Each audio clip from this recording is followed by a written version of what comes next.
大家好，歡迎收睇今期嘅財經坦白講，我係阿盧，我係 Simon，Hello。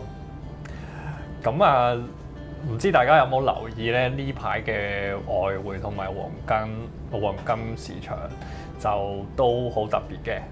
咁就金咧就創新高嘅，日元咧就對美金咧就創呢個新低。咁就其實呢兩隻嘢呢排嗰個走勢咧係即係之前係好難去見到有咁樣嘅一個趨勢啦。不過而家咧就已經即係出現咗呢個特別嘅走勢。咁首先我哋講嘅日元先啦。咁日元咧就係34年嚟嘅新低嚟嘅。咁就接近美金對日元咧就接近152。咁最高咧，其實係去到151.9幾嘅，係啦。咁但係咧呢排咧，其實日元係加咗息嘅喎。呢個咧就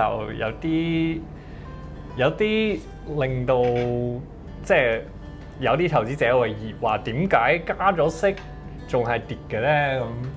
咁呢個都係成日會聽到人嘅一個問題嘅。其實加息會跌，但係首先我哋就係話了解下日元加幾多先。咁其實佢都係加咗0.1%。咁呢個幅度咧，其實真係好微嘅。即係一般嚟講，央行都用25個基點啦。咁其實佢都只係10個基點。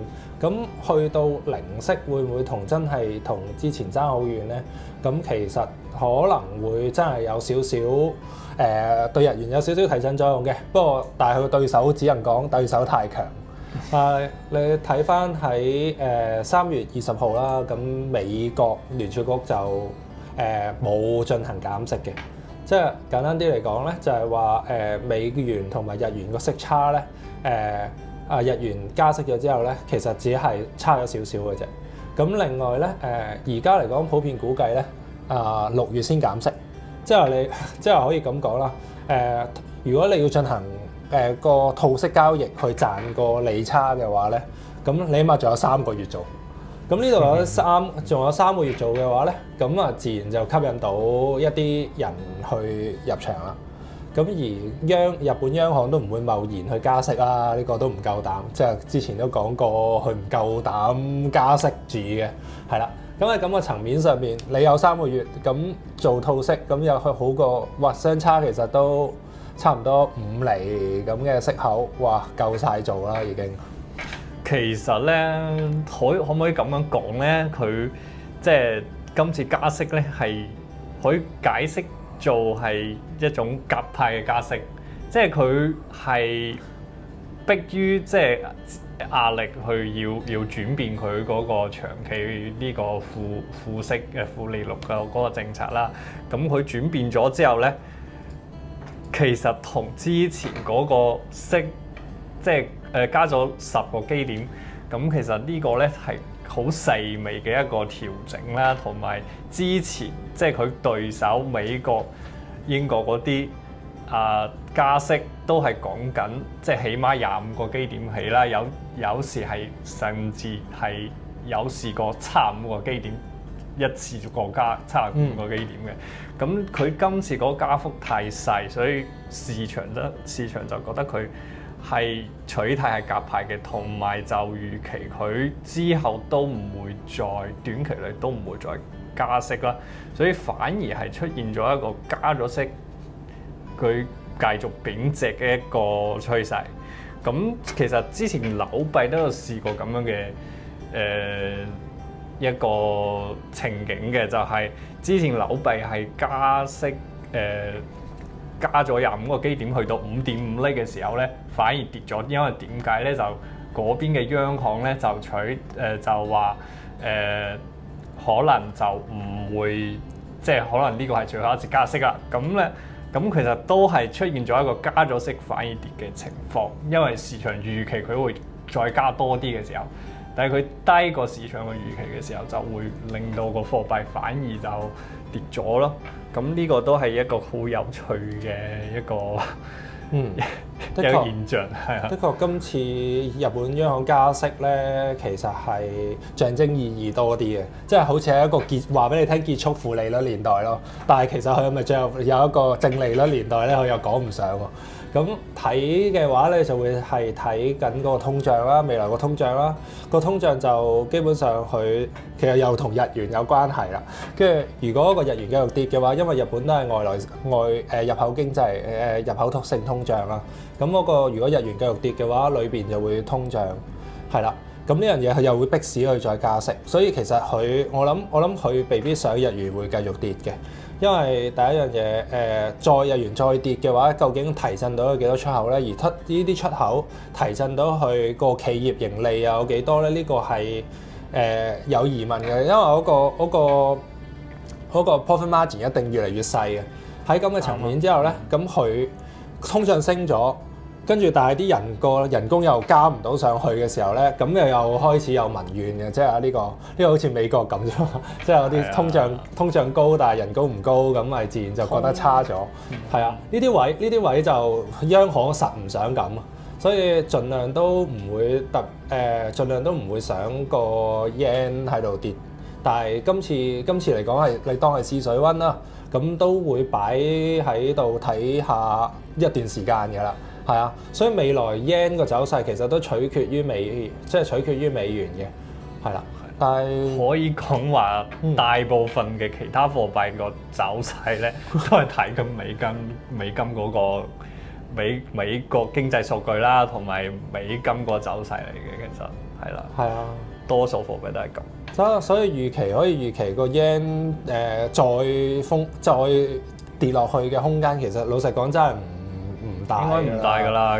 係啊，其實佢財務官員都已經講話唔會睇住個走勢唔理嘅，因為頭先你所講就個通脹升係緊要，因為啲人民加人工加唔到，跟住你係咁貶值，跟住佢賺嘅錢買出邊嘅嘢越嚟越即係越嚟越貴，咁一定係唔得嘅，係啦。咁日元我講到呢度先啦。咁另外一隻咧就係黃金咧就真係創咗新高㗎。呢個我自己我覺得係少少意外嘅。不過咧就睇翻有啲咩因素去令到佢即係已經之前係破咗2200嘅時候，我覺得哇個金點解升咗咁多嘅？咁而家就差唔多就要接近2300蚊啦。之前試過咧就最高係已經差唔多2288左右㗎啦。咁你點睇而家個黃金點解會升咁多咧？呢個就一定係地緣政治去支撐㗎啦。咁啱啱嗰度以色列就似係對伊朗宣戰啦。我會咁樣睇啦。咁一啲大報啦，《華爾街日報》都會話有機會發展成為一個公開戰爭。咁呢樣嘢唔排除。如果係嘅話，個金會繼續升。要留意翻嘅話咧，黃金先係一個真正嘅地緣政治去個避險工具，係啊。而 Bitcoin 雖然佢可以即係佢當有啲人都會當佢避險啦，但係佢對於地緣政治嗰個始終都冇歷史因素，佢呢樣嘢佢係會輸蝕嘅。咁另外就 yen 啦 ，yen 有啲人都講佢係避險工具啦，但係其實 yen 真係唔係只係避險貨幣啊，係啊。咁所以咧喺咁嘅情況，其實升主要嚟講都係兩隻金同美元咯，係啦。金會快過美元嘅，喺一啲如果個戰爭擴大嘅話。其實你講緊日元個避險咧，可能係以前嗰個年代仲係有啲避險嘅功能嘅。咁而家其實你呢個全世界即係個地緣緊張咁亂嘅時候，同埋就我諗其實背後黃金咧，其實有啲央行都會買噶嘛。即係你 Bitcoin 嗰啲咧就多數係啲散客，同埋好少機構會大量用資金去入去持有 Bitcoin 嘅。咁黃金咧就喺咁多年人類嘅歷史入邊咧，都係一個比較即係大家公認嘅一個避險工具。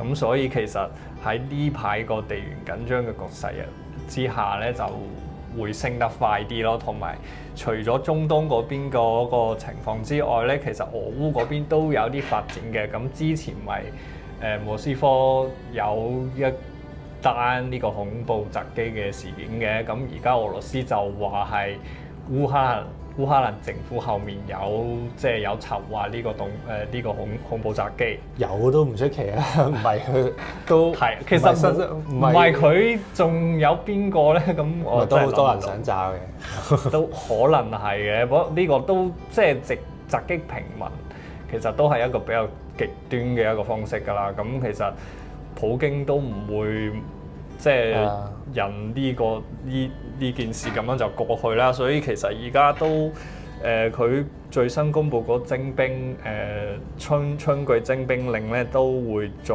招募15萬嘅呢個人去上戰場，係啊，上戰場。所以其實俄烏嗰邊都會有機會嗰個局勢都會最少都繼續膠着狀態先啦。係啊，呢個都好難，呢個好難會短期內解決嘅。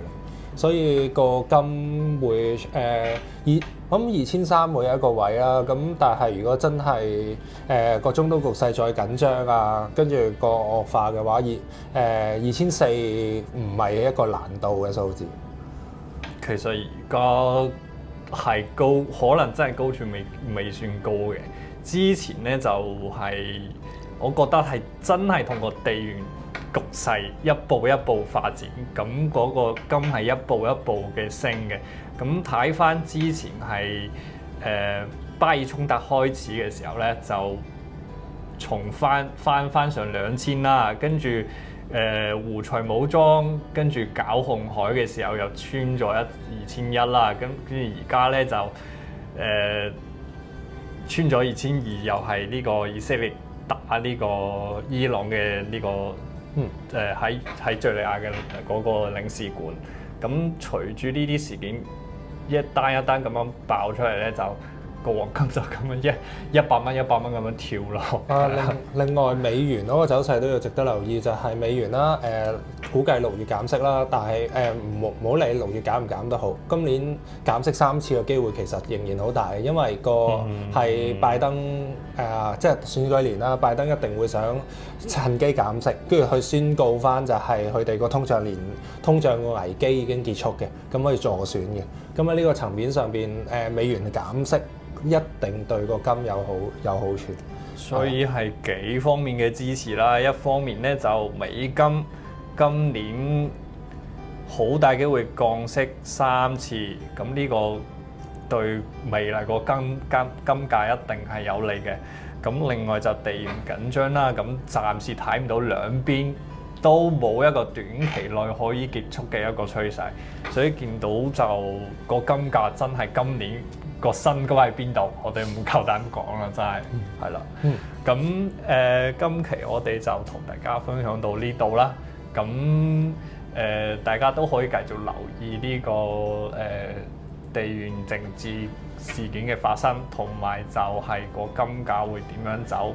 咁歡迎大家一齊喺評論區討論大家嘅睇法。